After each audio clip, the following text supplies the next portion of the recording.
सुधा समाधान।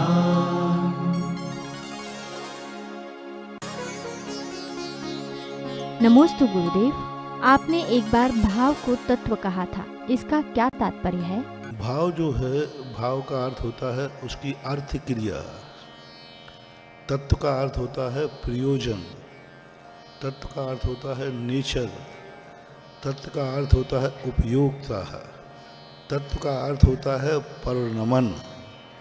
भाव भाव तद्भावम तत्वम, उसके भाव को तत्व कहते हैं। ऐसा पूज्यपाद स्वामी ने सर्वार्थ सिद्धि में लिया है। दूसरी बात है, 6 द्रव्यों में 6 द्रव्य आ गए, लेकिन तत्वों में मात्र जीव को लिया द्रव्य में से, शेष तत्वों को क्यों नहीं लिया, ये प्रश्न है।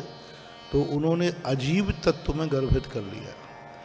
अजीब द्रव्य नहीं हो सकता था, क्योंकि अजीब द्रव्य मानने पर सभी द्रव्यों के स्वरूप भिन्न भिन्न थे, लेकिन अजीब तत्व के अंतर्गत 5 द्रव्य आ जाते, क्योंकि अजीवत्वपना सभी द्रव्यों में पाया जाता है, द्रव्यपना नहीं।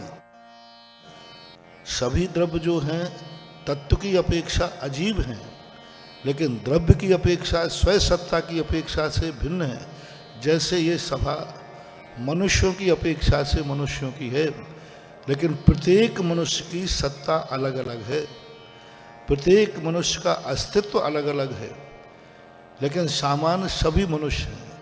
इसी प्रकार प्रत्येक द्रव्य अपने आप में स्वतंत्र है, लेकिन सभी में जो तत्व है, भाव है, अजीवत्व, वो 5 द्रव्यों में एक साथ पाए जाने से 5 द्रव्यों को अजीब तत्व में ले लिया।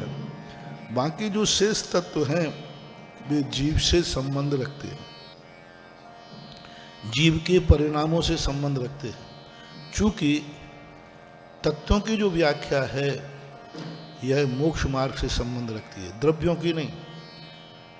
इसलिए उमा स्वामी महाराज ने, पूज्यवर ने, द्रव्य के सिद्धांत को सम्यक दर्शन नहीं कहा, तत्वों के सिद्धांत को सम्यक दर्शन कहा, क्योंकि तत्व से हमारी मोक्ष मार्ग बनता है, संसार मार्ग बनता है। जितनी ये सृष्टि है, चाहे वो पारमार्थिक हो चाहे सांसारिक हो, ये सब जो दिख रहा है सब तत्व का कमाल है। मोक्ष जीव को मिलेगा, जीव तत्व से मिलेगा। आश्रव बंद शंबर होंगे तो जीव तत्व से होंगे, जीव के परिणामों से होंगे।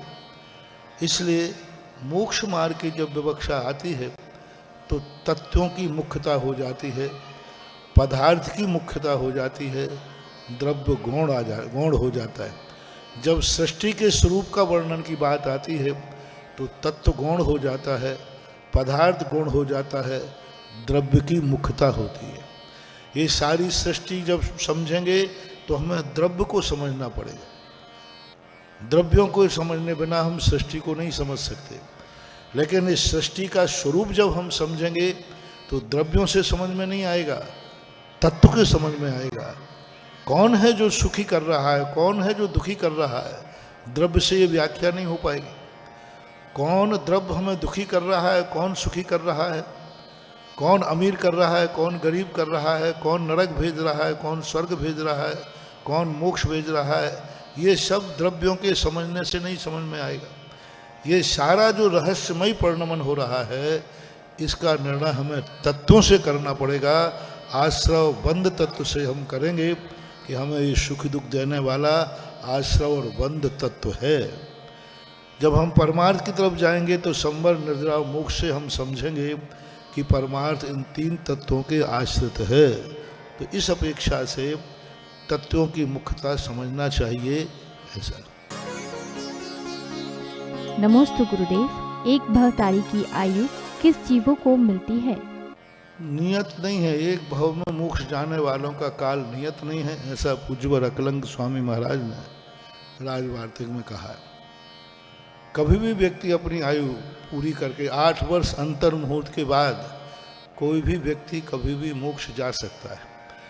रही बात नियत एक भव, तो नियत एक भव उनको मिलते हैं सर्वार सिद्धि के देवों को, लोकांतिक देवों को, सौधर्मेंद्र को, शची को, कुबेर को, दक्षिणेंद्रों को। इनके नियम से एक भव के बाद मोक्ष जाना इनका नियत है, निश्चित है। जिस व्यक्ति ने छायक सम्यक दर्शन प्राप्त किया है और तीसरा भाव हो चुका है, चौथा भाव छायक सम्यक दृष्टि के लिए चौथा भाव हो चुका है, उसको अंतिम शरीर मिलता है। मान लीजिए यहाँ से छायक सम्यक दर्शन प्राप्त किया तो सामान्य रूप से 3 भाव में ही, तीसरे भाव में वो एक भाव अवतारी होंगे, कहीं भी हों वो। छायक सम्यक दर्शन प्राप्त कर लिया है तो वो कहीं भी होंगे 3 भाव। और यदि आयु को बंद करके छायक सम्यक दर्शन प्राप्त किया है तो चौथे भाव में उनको नियम से चरम शरीर मिलेगा ही मिलेगा। आयु का बंद होने के बाद, यहाँ से आयु बंद की, छायक सम्यक दर्शन प्राप्त किया, मनुष्यों में भोग भूमि गया, भोग से स्वर्ग गया, स्वर्ग से आकर के नियम से चरम शरीरी ही होता है। तीर्थंकर प्रकृति का जिसने बंद कर लिया है, यदि उसका तीसरा भाव है तो वो एक भावतारी होगा नियम से, चाहे वो नरकों में भी क्यों ना हो। तीर्थंकर प्रकृति की बंद लिया, बंद करके वो नरक चला गया तो वहाँ से जाएगा तो नियम से वो चरम शरीरी ही होगा, यानी उसी भाव में मोक्ष जाएगा। ऐसी कुछ नियम को ऐसे एक भावतारी के संबंध में होते हैं। नमोस्तु गुरुदेव, हस्तिनापुर के इतिहास के बारे में बताएं। हस्तिनापुर जो है एक अपने आप में एक ऐतिहासिक नाम है। हस्तिनापुर ऐसा नाम भी मिलता है, हस्तिनापुर भी मिलता है। बहुत बड़े बड़े नामों में एक हस्तिनापुर नाम आज भी प्राचीन जीवित है। वर्तमान में जो शास्त्रों में नाम मिलते हैं, बहुतायत वो नाम बदल गए या समाप्त हो गए। कुछ नगरियां ऐसी हैं जो हजारों साल के बाद हस्तिनापुर का नाम, एक कोड़ा कोड़ी सागर वर्ष पहले भी हस्तिनापुर था और आज भी हस्तिनापुर है। ये पहला इतिहास है। एक कोड़ा कोड़ी सागर वर्ष का अर्थ असंख्यात वर्ष। असंख्यात वर्षों के बाद आज भी नाम जीवित है उसका, नगर का। तो इतने समय तक अपना ओरिजिनल नाम को याद रखना, ओरिजिनल नाम की परंपरा चलना। बड़े बड़े आताताई राजा हुए, बड़े बड़े राजघराने हुए, लेकिन हस्तिनापुर के नाम का परिवर्तन नहीं कर पाए। हस्तिनापुर आज भी है। पूज्यवत जिनसेन स्वामी ने महापुराण में एक कोड़ा कोड़ी सागर वर्ष पहले लिखा कि राजा श्रेयांश का आहार हस्तिनापुर में दिया था भगवान के लिए। तब से नाम अभी चल गया इतने काल तक। दूसरा, जब पांडवों का जो राज्य था नेमिनाथ भगवान के समय, उस समय भी हस्तिनापुर नाम था। 700 मुनियों की जो रक्षा हुई उसके 2 उल्लेख मिलते हैं। एक मल्लीनाथ भगवान का भी मिलता है, नमीनाथ का भी मिलता है और अरयनाथ का भी मिलता है। फिर भी हजारों हजारों साल बाद भी आज नाम हस्तिनापुर एक अपने आप में ऐतिहासिक नाम है। 2 घटनाएं वहाँ जुनी, आहार दान की और अभी कहा 700 मुनियों पर उपसर्ग भी वहीं आया था।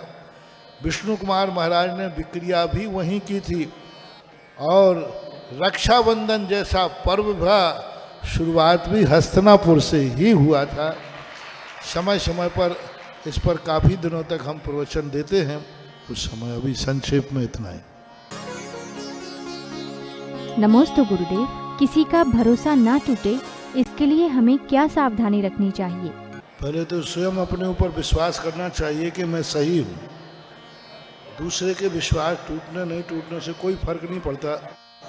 स्वयं को अपने ऊपर विश्वास होना चाहिए कि मैं अपने जीवन में किसी के साथ धोखा नहीं करूँगा। और स्वयं पे यदि अपने आप पे विश्वास है तो दुनिया भी अपने ऊपर एक दिन विश्वास कर लेगी। नमोस्तु गुरुदेव, पिच्छी को सिर से क्यों लगाते हैं? पिच्छी एक संयम उपकरण कहलाता है। संयम का उपकरण के साथ में भगवान को साक्षी मानकर, मैं संयम की साक्षी मान करके आपकी भक्ति कर रहा हूँ। आपके सामने जो आलोचना, प्रति आलोचना अथवा गुणानुवाद है, ये संयम की साक्षी है। तो एक संकेत है, ऐसा माना। पिछी को नमस्कार नहीं करते हैं, संयम की साक्षी देते हैं। जैसे अपन अंजलि को नमस्कार ऐसा हाथ लगाते, तो आप अंजलि को नमस्कार कर रहे हो कि भगवान को? लेकिन आपने लगाई तो अंजलि है, सिर पे आपने लगाई तो नहीं, तो अंजलि को नमस्कार नहीं है, भगवान को है। ऐसे ही पिछी को नमस्कार नहीं है, पिछी से भगवान को नमस्कार है, ऐसा माना। नमोस्तु गुरुदेव। भगवान राम को वनवास क्या उनके कर्म के उदय के कारण हुआ था? कर्म के उदय तो रहता ही है, लेकिन हुआ तो असावधानी से, अन्याय पूर्वक है, छल से हुआ है। ये इनके लिए जो कुछ भी है, नीति तो यही कहती है कि कैकेयी का मंत्रा का छल था। हुआ तो अन्याय ही है। किसी अन्याय को हम कर्म के ऊपर नहीं थोप सकते। कोई भी अन्याय करता, किसी ने सिर फोड़ दिया और अपन कहें भैया कर्म का उदय था, ऐसा नहीं कहेंगे। ठीक है, कर्म के उदय से ही सिर फूटता है, लेकिन कर्म के उदय ने सिर नहीं फूटा। समझना, कर्म के उदय से सिर फूटता है, ये पक्का है कि कर्म के उदय ने सिर नहीं फूटा। यानी सिर कर्म करता नहीं है, कर्म साधन है। कर्म साधन है। कुल्हाड़ी ने पेड़ को काटा है, ठीक है, कुल्हाड़ी ने पेड़ को काटा है, कुल्हाड़ी से पेड़ कटा है। समझना, अंतर बहुत अच्छा है। कुल्हाड़ी ने पेड़ को काटा है कि कुल्हाड़ी से पेड़ काटा गया है। से ने नहीं, ने तो कुल्हाड़ी, कुल्हाड़ी तो चलाने वाले का, इसने पेड़ काटा है। किससे काटा है? कुल्हाड़ी से काटा है। इसी प्रकार कर्म से सिर फूटा है, कर्म ने सिर नहीं फोड़ा है। कर्म फोड़ने वाला अलग है, इसलिए कर्ता कर्म को कर्ता नहीं कह सकते हैं। तो इसी प्रकार से रामचंद्र जी के जीवन में कर्म के उदय से वनवास हुआ, लेकिन कर्म ने वनवास नहीं दिया। देने वाली तो कैकेयी या मंथरा, जो कुछ भी है, छल से हुआ, कपट से हुआ। दशरथ भी नहीं जानते थे कि एक दिन जो मैं किमिक्षक वरदान, बहुत बड़ा दुरुपयोग किया है। मतलब किस खुशी में उन्होंने वरदान दिया था। मांग लो क्या वरदान मांगना है, खुशी था। उन्हें क्या मालूम कि यह खुशी के वरदान में एक दिन मुझे आंसू बहाएगा। कोई भी खुशी के लिए कोई चीज़ मांगता है तो चाहता है इससे और खुशी बढ़ेगी, लेकिन ये बहुत बड़ा दशरथ जी ने उस समय वरदान दिया, खुशी में दिया था, कैकेयी ने उसका दुरुपयोग किया। तभी से नीतियां बन गई। बुरा मत मानना, स्त्री कभी स्त्री को किमिक्षक वरदान नहीं देना। सुन रहे हो ना आप लोग? मांग लो क्या मांगना है, नहीं, स्त्री को नहीं। स्त्री को यदि किमिक्षक वरदान दे दिया, किमिक्षक छूट दे दी, वो एक दिन तुम्हारे सिर के ऊपर बैठ जाएगी। नीति है, चाणक्य की नीति है कि स्त्री को कभी किमिक्षक वरदान नहीं देना, बालक को कभी किमिक्षक वरदान नहीं देना, मूर्ख को कभी किमिक्षक वरदान नहीं देना, नशे वाले को किमिक्षक वरदान नहीं देना, और अनजाने को कभी किमिक्षक वरदान नहीं देना। जैसा कि हस्तिनापुर में राजा पद्म ने उन 4 मंत्रियों को किमिक्षक वरदान दे दिया, अनजाने थे। तो किमिक्षक वरदान तभी दिया जाता है पात्र को, विश्वसनीय को, जो उसका पात्र हो कि हाँ मांगो क्या मांगना है। तो वो उन्होंने दशरथ जी वहाँ नीति भूल गए कि स्त्री को कभी किमिक्षक वरदान नहीं दिया जाता। और जब कोई ये और कहे कि अभी नहीं चाहिए, वक्त आने पर मांग ले, समझ लेना अब तुम्हारे में तुरंत के तुरंत ले ले, दे ले तो निपट जाए। वही तो हुआ है। तो ये बहुत बड़ी चूक है। वो स्त्री जाति ही एक ऐसी है जिसके साथ बहुत सावधानी रखना पड़ती है। उसके बिना तुम्हारा काम चलता नहीं, इसलिए कहा जाता सावधानी। शास्त्रों में लिखा है प्रतिशोध की भावना स्त्रियों में ज्यादा होती है। यदि तुमने कुछ उनके निमित्त से कुछ कह दिया फिर उनको आग लग जाती है, जब तक वो उंगलियां नहीं चटका रहे हैं। उंगलियां स्त्रियां सबसे ज्यादा उंगलियां चटकाती हैं। ये सबसे ज्यादा जो उंगलियां ज्यादा चटकाते हैं ना, इनमें प्रतिशोध की आग ज्यादा होती है। इनका थोड़ा सा अपमान हो जाए तो ये बहुत प्रतिशोध की भाव रखते हैं।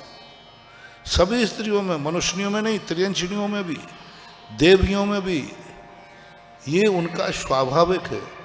कुंदकुंद भगवान तक जो महान सर्वदेव, उन्होंने लिखा चाहे वो कुछ भी हो जाए, जा बिना न बट्टदी नारी। 5 दोष कहे हैं नारियों में, उन्हें किम होदी पविज्या। कुंदकुंद भगवान कह रहा है, मैं नहीं कह रहा हूं, कुंदकुंद भगवान कहते हैं स्त्री की दीक्षा कैसे हो सकती है, किम होदी पविज्या, जब वह स्वयं दोषों से जा बिना ना बट्टदी नारी। कुछ भी हो जाए ये दोष नारी में होते ही होते हैं, ये इनकी गलती नहीं है, पर्याय की गलती है। बिच्छू डंक मारता है, ये बिच्छू की गलती नहीं है, बिच्छू का स्वभाव नेचर है। उसको हम लाख कहें कि साहब आप ये दोष सुधार लो, सुधार ही नहीं सकते, वो पर्याय का दोष है, इनका दोष नहीं है। वो इनका दोष नहीं कहूंगा, ये उस पर्याय का दोष है। डंक मारना बिच्छू का दोष नहीं है, वो बिच्छू की पर्याय का है दोष, कि वो डंक मारना उसका नेचर है। इसलिए इनके बिना ये दोष तो नियम से पाए जाते हैं। इसलिए हमेशा इनको तो सुधार नहीं सकते। आप तो ठीक हो, बहुत जो है ठीक, क्योंकि आपका तो कुंदकुंद स्वामी ने कह दिया कि ये सुधरना भी चाहें तो सुधर ही, क्योंकि वो तो नेचर है। नीम को अपन कितना भी मीठा डालो वो तो कड़वी है तो है। आपको नहीं कह रहा हूं, आपसे कह रहा हूं सावधान रहना।